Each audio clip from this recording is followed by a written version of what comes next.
What's going on, guys? What is going on? We are on part 2 of the Q&A for Glen Helen. This is also the Q&A for Red Rider. So at the end of this video, there will be personal questions like how we got into track creating, and also just questions you guys asked in the comments. So Red Rider, do you have anything you want to say to the people out there?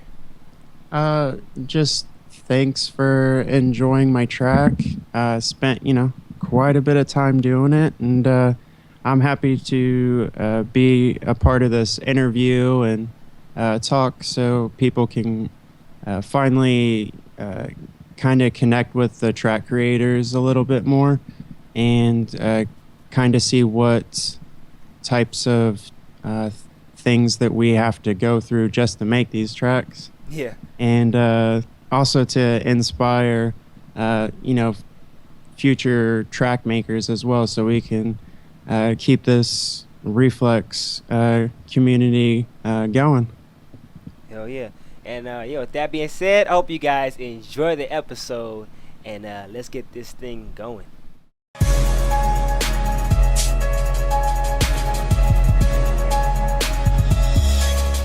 So I definitely know where you're coming from when you say you have to work and then you come home and you do, and you make this track, and you really have to love it to do that. You know what I mean? Because when I get home from work, man, I don't want to talk to nobody. All I want to do, is recuperate for tomorrow. You know what I'm saying? So yeah, man, I understand how it's definitely something that I do like to do, because even outside of like this game, I like to I had the ability anyway to have a track at my house. Okay. And we had a tractor that had like a half-ton loader on it, so like you could get a half-ton of dirt at a time. And we had enough land that I could at least dig. It wasn't a hole, but like the elevation that there was, I was able to dig straight into it, so we didn't have like a mud hole or anything. But I really enjoyed actually making our track. So this is definitely my way of still continually trying to make tracks. Yeah, shoot, man, you never know, man. It's hey, you make me a track at my house, you know what I'm saying? Like someone might hit you up one day. Yeah, like dirt works. Yeah. That's cool, man. That's awesome. So one question I wanted to ask you, what was the hardest jump to make on the track? Well, if I had to say one in particular, it would be the one over here, but not so much because of it being big. There's also more elevation. There's like a slight elevation on this part, whereas like the track before, like right about where we're at now, was just like a bowl corner. So yes, I remember that. It wrapped around. Yeah, so I had to try and make it elevated on the top, and I don't know. I feel terrible pointing out all the flaws in this track. Oh no, but it actually gives you the illusion that the jump after it, this step down, which is really more of a step up, it gives you the illusion, because it does have the corner way before is actually elevated, and then it slowly comes down. So it kind of gives you this illusion that it's a step down. You're already up. That you're already up further and kind of stepping down in a way. You know what's funny is that I really didn't notice that he said that. Like it totally mind f me, man. Like it. Yeah, you would not know, but when you look at the height map and stuff, like, you can tell that this part right here where the jump takes off is just as low almost as this bottom part over here. Wow, I really that's some stuff right there, man. You just totally mind f me, man. Big time. That was crazy. To fix this, I would have to redo the whole entire jump set. So I didn't realize that till after. Yes. Much like me talking about that downhill, I didn't realize till after the fact that it needed to go a little bit more straight. Yes, because like I remember when you sent me the first ever, or no, the second one you made, the second beta version you made. This entire area was almost flat. Like over here was entirely flat, So you had a lot of work to do, especially back there. Was nothing was back there at all. It was just nothing. You know what I mean? I know it stopped about here, didn't like right here. It stopped about right here where this landing is, isn't it? That bowl corner was. It kind of stopped right here and went around.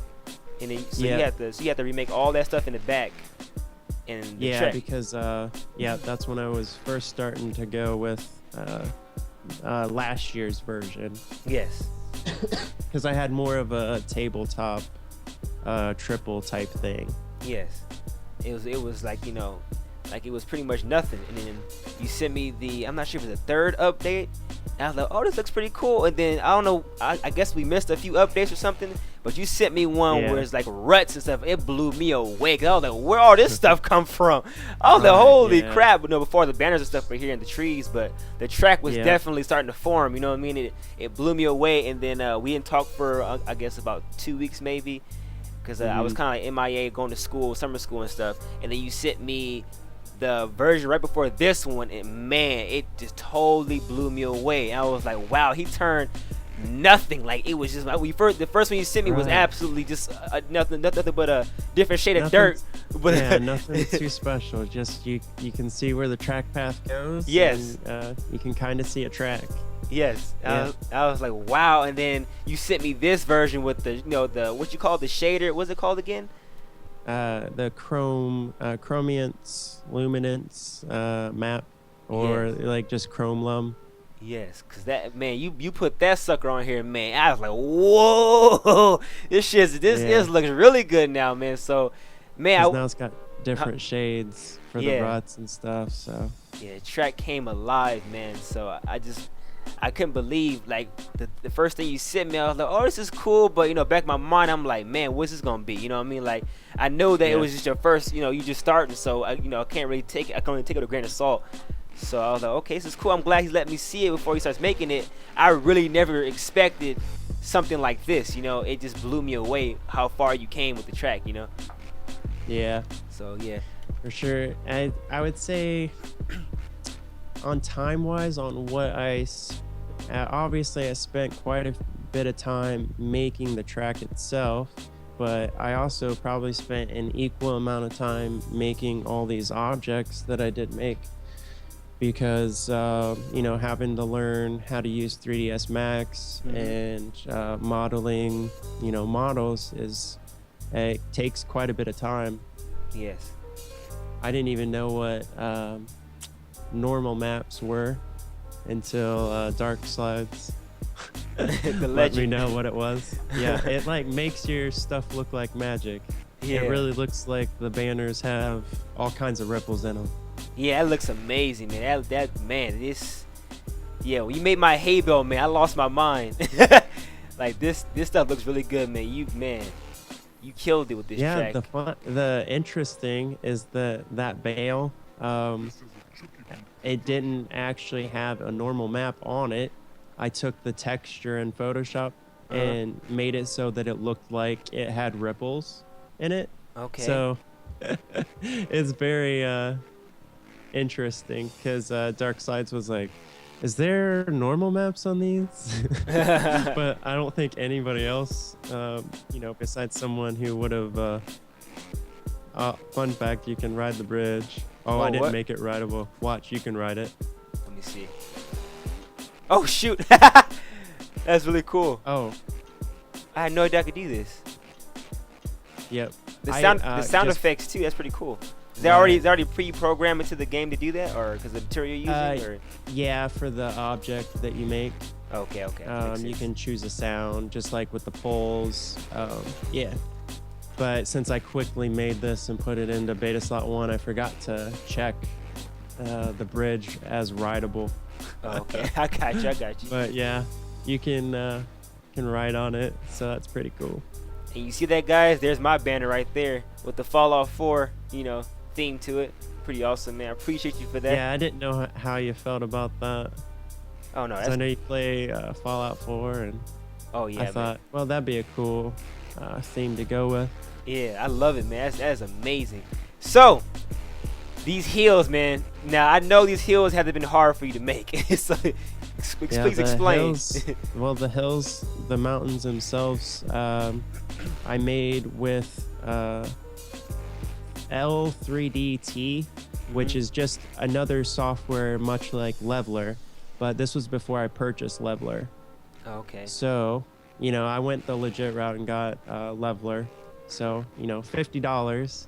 Damn. You know, put into something that you're, you know, just doing for fun. But Yes. I knew I needed something that would let me take stuff from Photoshop and be able to have it import into the program. But I made the bulk of the mountain with that program, and in some ways it's easier to use than Leveler.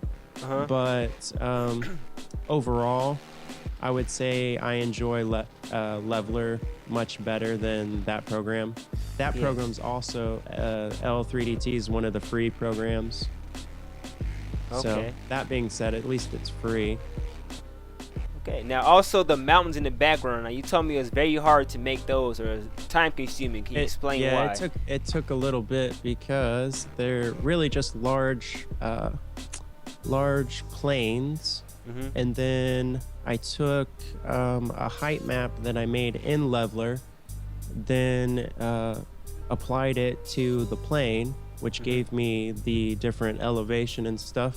Okay. And then on top of doing that, I had to figure out what colors to use. And so like in Photoshop, the dirt color and the grass color is so much darker in Photoshop than it is in game, and I'm not sure exactly why. You know, I'm not smart, at least that savvy to know why that is. Yes. But everything else is brighter. And then I thought that at least the dirt kind of matched the color of the rest of the dirt as far as like the bright spots go. Yes. Yeah. So at least once I got that texture right, then I knew I had something. Because I wasn't sure that I was going to be able to do this at all, actually. So I'm really happy that this actually worked, because now it looks like, you know, like at least a full track without having the edge just fall right off. Yeah, it looks very good. I'm glad you did that, man. The track has some more character to it, and also. But one thing I want to ask you is that you said thank you to all right here, and it says who helped out with the track. What track should be next? So, do you mean that? Right. Yeah. It's I definitely I'm down to do another replica.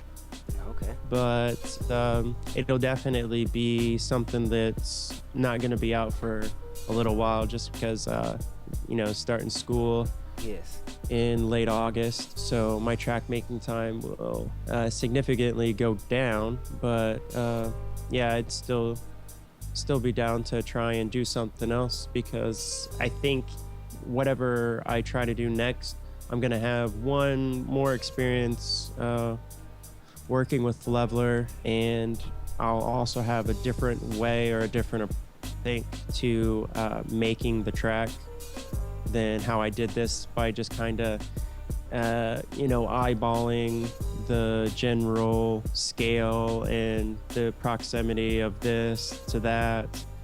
I've got at least a better idea of how I would try to make it. Okay. I did use Google Maps to at least get the elevation mostly correct. Okay. Wow. Because like the mountain size itself is about like 10 or 15 feet shorter than what it's supposedly in real life, or at least on Google Earth. Okay. And that's just simply by changing the scale so that it's more, because it felt like you were going up the mountain for like ever at the scale that it was. So I changed it so it seemed more rideable, I think. Okay. Yes. I know exactly what you mean, because I just mentioned that in the first part of this video, is that you scaled the track very well to this game. You know what I mean? 'Cause I know that if you scaled it to real life, it's not always going to be as fun to ride. Some things will be scaled too small, too big. Like you said, the mountain was too big and stuff like that. So yeah, I definitely mentioned I definitely mentioned in my my first part of the video, that you scaled the track very well. It's very fun to ride. When we all played online together, it was just heaps of fun, man. I had a lot of fun playing with you guys a few days ago. It was awesome. Yeah, it was definitely fun because I don't necessarily, especially we all ride differently and see the track differently, so we see lines that we normally try and go for. So to be able to test out all the kinks in it, and when I say kinks, like the different reset spots, and you know, having multiple people crash at certain points lets me know if the reset spots are okay. You know, you don't get set up way off track or like. But we did have a few spots where my reset spots were too close to the track. So like you were on track, but you got instantly reset. So, but I've at least changed that.